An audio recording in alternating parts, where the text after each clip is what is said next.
Entró a su recámara dispuesta a trabajar, pero, ¡oh sorpresa!, allí estaba el pequeño Sonio.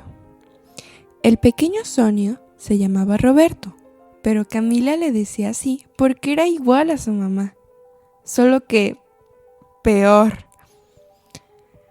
Hola amiga, me mandaron entretenerme en tu cuarto. No alcanzó a terminar la frase, porque cuando vio la cara de Camila, salió corriendo toda mecha. El pequeño Sonio se había entretenido haciendo una revolución en su recámara.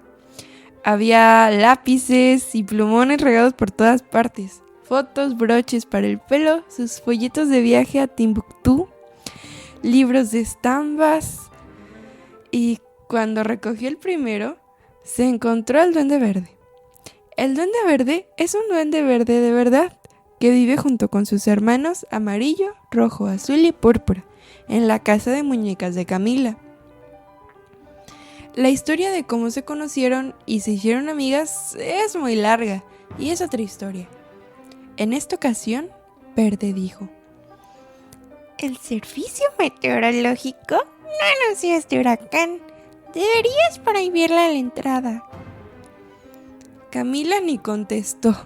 Bajó a la sala con intención de reclamar y entonces oyó lo increíble. Sonia decía muy oronda: ¿Ves cómo ha cambiado Robertito? Nos dejó platicar toda la tarde, ni ruido hizo.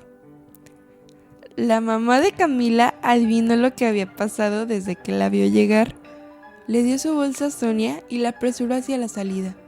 Le entregó a Camila un papelito y le dijo así como si nada: Voy de compras con Sonia. Dale este recado a tu papá. Estaré de regreso para cenar. Pero si te da hambre, en el horno hay pastel de manzana que nos mandó tu abuela. ¡Mua! No te preocupes por los destrozos, Camila. Yo te ayudaré a recoger cuando regrese. Camila se quedó en la puerta. No se podía mover de lo que le pesaba la rabia. Soltó a todo pulmón el grito que se le había quedado atorado. Y se fue a la cocina a servirse un pedazo bien grande del pastel de manzana de la abuela. Guardó en su bolsillo una rebanada, envuelta en una servilleta para compartirla con los duendes que viven en su casa de muñecas. Y, como ya se sentía de mejor humor, se dispuso ahora sí a copiar sus apuntes de matemáticas. No sospechaba que todavía le faltaba ver la peor sorpresa del día.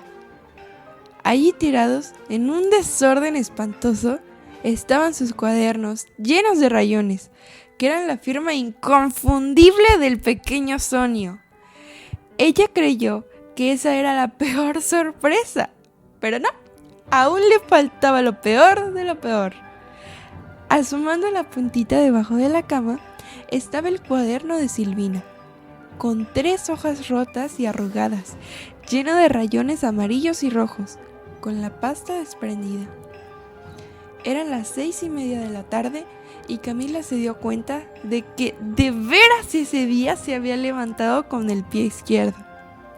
Se imaginó a Silvina diciendo: No lo puedo creer. Y sintió como una ola de calor le subía desde los dedos de los pies hasta la raíz de los cabellos. Se puso roja y empezó a llorar. Camila no había visto al Duende Verde, que sentado en el bolsillo de su blusa intentaba secarse el aluvión de lágrimas que le había empapado todo. Cálmate, o me vas a ahogar. No es para tanto. A Camila le gustaba que sus desgracias se tomaran en serio, así que se sintió muy ofendida por el comentario del duende. No es para tanto. ¿Y ahora qué voy a hacer? Esto no tiene arreglo. Mientras Camila seguía llorando como huérfana de telenovela, el Duende Verde se paseaba por el cuaderno haciendo un inventario del desastre y asignando tareas a sus hermanos. El Duende Rojo y el Amarillo podrían borrar los rayones con el mismo sistema infalible que utilizaban para borrar su propio rastro. El Duende Azul, que era un gran patinador, se encargaría de alisar las hojas. Le llevaría algunas horas, pero estaba seguro de que podría patinar sobre las marcas hasta dejarlas imperceptibles. El Duende Verde, experto calígrafo, copiaría personalmente los apuntes. Todo parecía resuelto, solo faltaba un detalle. Había que coser las hojas rotas. Eso es un trabajo para el Duende Púrpura, el gran surcidor. Camila estaba maravillada. Ignoraba que no estaba saliendo de los problemas, sino apenas entrando en ellos. Los duendes se pusieron a trabajar y Camila fue a buscar a Púrpura en la casita de muñecas que le regaló su mamá, que la recibió de la abuela, que la heredó de la bisabuela. Lo vio enseguida, sentado en la mecedora. Pero se equivocó. El duende estaba ahí, aunque en realidad no estaba. O más bien, no estaba aunque estaba. Es un poco difícil de explicar. El duende estaba hipnotizado.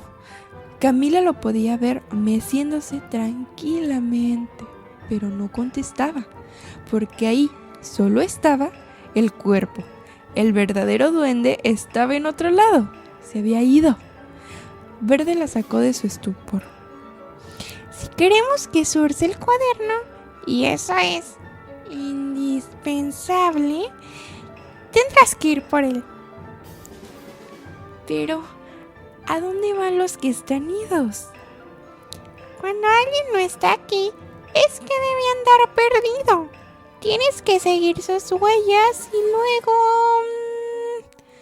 Camila se fijó con mucho detenimiento en la alfombra y en todo lo que rodeaba a Púrpura, como había visto que hacían los detectives en la tele, pero no vio nada que pudiera ser una huella. Verde le aclaró con ese tono paciente que tanto impacienta a Camila. No puede haber dejado huellas en la alfombra porque su cuerpo ahí está. ¿No lo ves? Entonces, ¿qué tengo que buscar? Cuando lo encuentres lo sabrás, le dijo Verde por toda respuesta, y se puso a trabajar en el cuaderno. Cuando Camila no sabía qué hacer, cavilaba, y cuando cavilaba, caminaba. Empezó a dar vueltas por la casa y casi sin querer llegó a la sala. Se sentó en la mecedora y se quedó mirando el gran reloj de péndulo de su abuelo.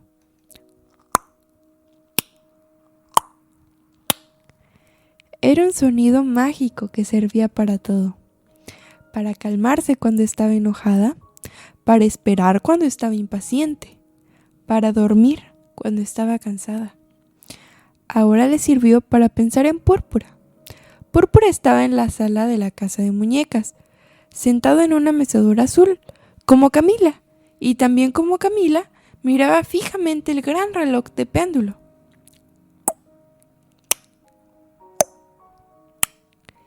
¿Qué miraría Púrpura en el fondo del reloj? De pronto lo vio. Era apenas un brillo diferente. Fijándose bien en el reflejo del reflejo, distinguió claramente la mirada brillante del Duende Púrpura.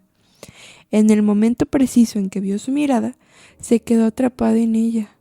Empezó a sentir que se iba lentamente, suavemente.